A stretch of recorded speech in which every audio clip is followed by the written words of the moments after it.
12:55. So we've got Dave West instead of Ken Rouse. So please welcome. Sorry, I just got a bit confused because the names changed and I just didn't have the name of the organisation in front of me. So welcome. We have all read the submission, I assure you. Okay, good. Thank you.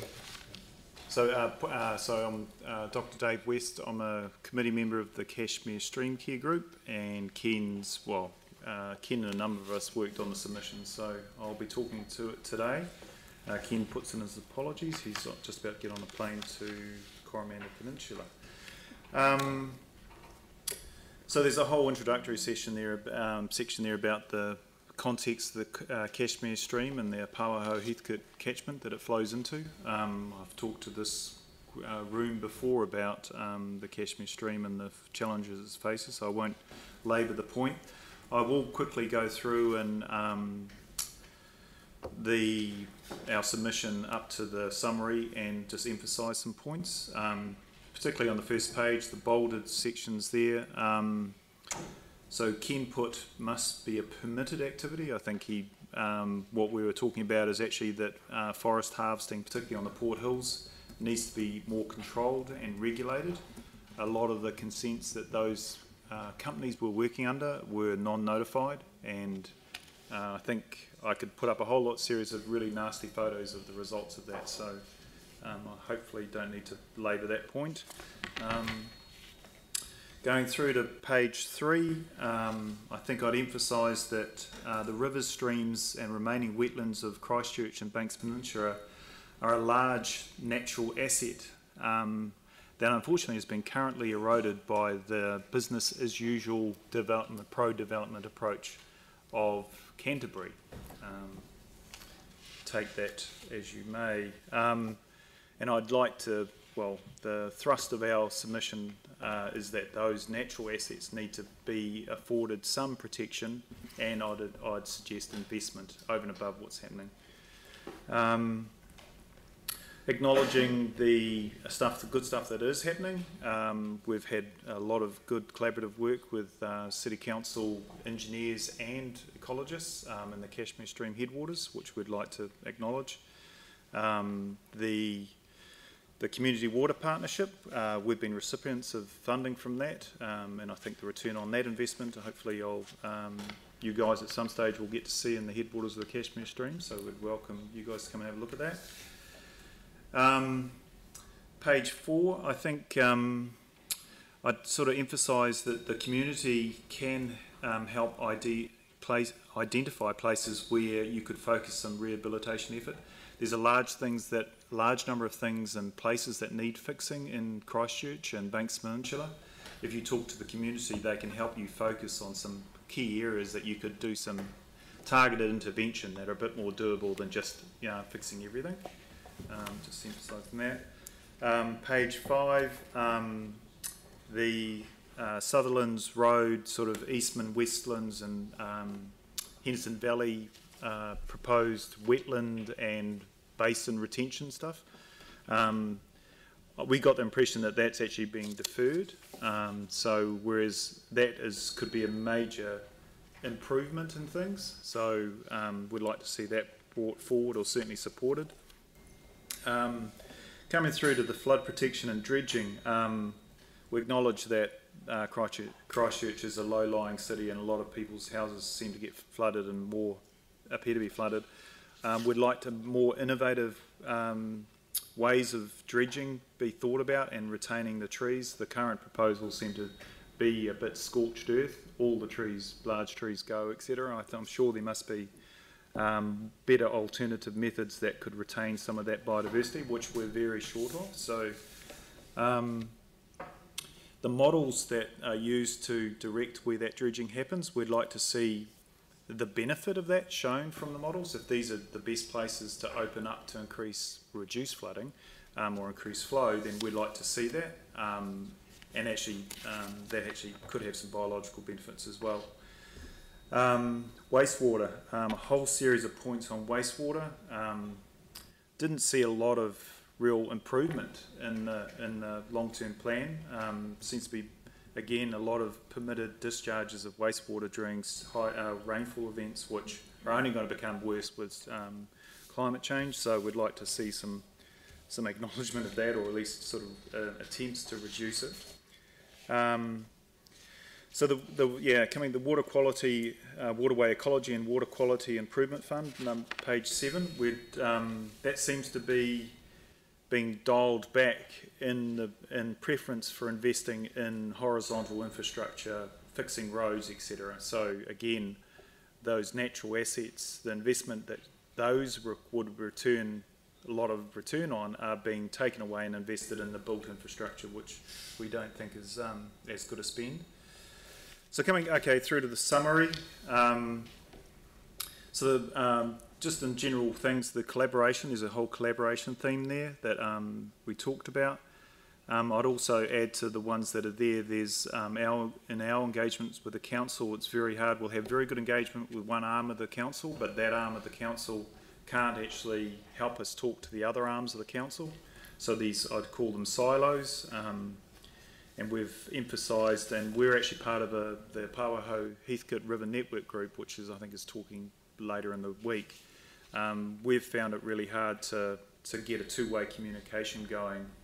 The council comes and talks to us when they need to stakeholder engagement over a specific project, but an open and full dialogue doesn't seem to happen, and I don't know whether that happens with tangata whenua, but they might have the same issues. The water partnership, again, that's actually, we think, could deliver a lot more than what it is, so we don't want to see that dialed back.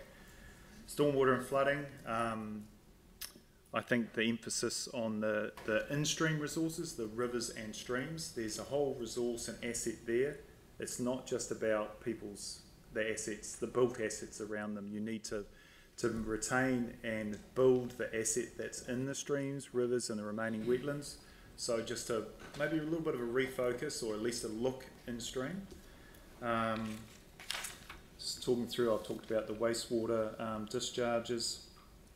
I've talked about that. Parks and heritage. The Pawaho Heathcote, there was a linear park plan which had a lot of potential, and I don't know what's happened to that. That seems to have fallen off the radar. So again, building up the community's expectations perhaps about, actually while I'm on that, the red zone, what is the green spine, which it is now. Not particularly impressed with the way that's landed. There might be regulatory reasons why it was wound back to just a bare minimum, but it's pretty much where you can't build on because of the subsidence risk. So the opportunity there for a large wetland and perhaps a building resilience has just been missed. So I don't know. You guys. It's not finished yet. I mean, that's the given. Okay. So the green spine's the given, and there's still work to do on the other areas. So Regenerate Christchurch will be holding an exhibition starting, I think, June, May. Cool. End of May. Thank you for that encouragement, because from the outside it was going down a particular... No, the green spine is the given, and it's what happens to the rest. Okay. But I think a large wetlands in that Horseshoe Lake area is a real plus. Yeah, it's got lots of benefits in terms of resilience for climate change, etc. So there's, again, the full benefits of it. I mean, it's been put up as a park sort of thing. It's actually it could actually serve flooding, amelioration, all sorts of other functions. So I think when we dismiss perhaps wetland options, we need to know exactly what we're dismissing. So I don't know how well that's been costed. Thank you for the reassurance. No, that's good. Do you want to finish? I'm ignoring councillors because they have been told not to do this while the presentations are going on.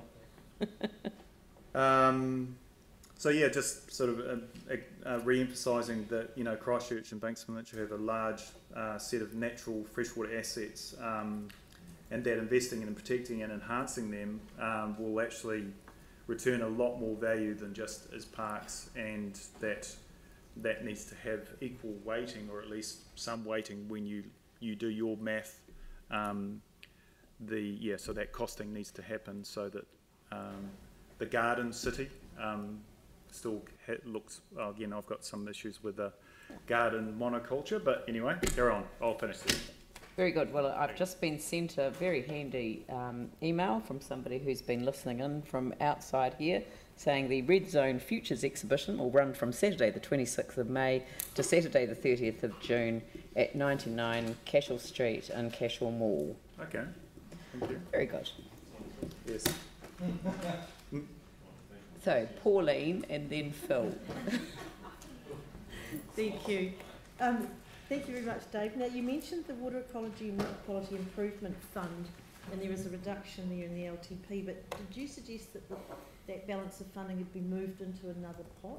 Did I hear you say that? There was a reduction. I don't know where it's ended up, but just certainly there's maybe I've inferred too much in reading the plan, but there seems to be a sort of delaying of spending. I mean, it's quite subtle. Right. There's a delay of spend on environmental stuff and then an up in spending on built infrastructure. So again, I haven't gone through, it's really hard actually to work out where that money will be invested or not. Okay.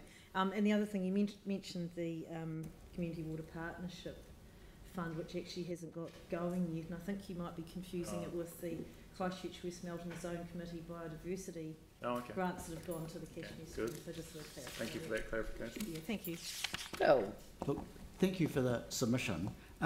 You referred to the riparian planting for shade protection purposes along the stream. That's on your page 8, and just so that in fact weed growth's reduced and there'll be cleaning costs for council reduced too. Yeah. So I'm just wondering if you could perhaps expand on that as to what sort of scope there might be for us as a council to adopt that riparian planting sort of program. And I guess for me the Upper Heathcote springs to mind probably as well as the Cashmere stream.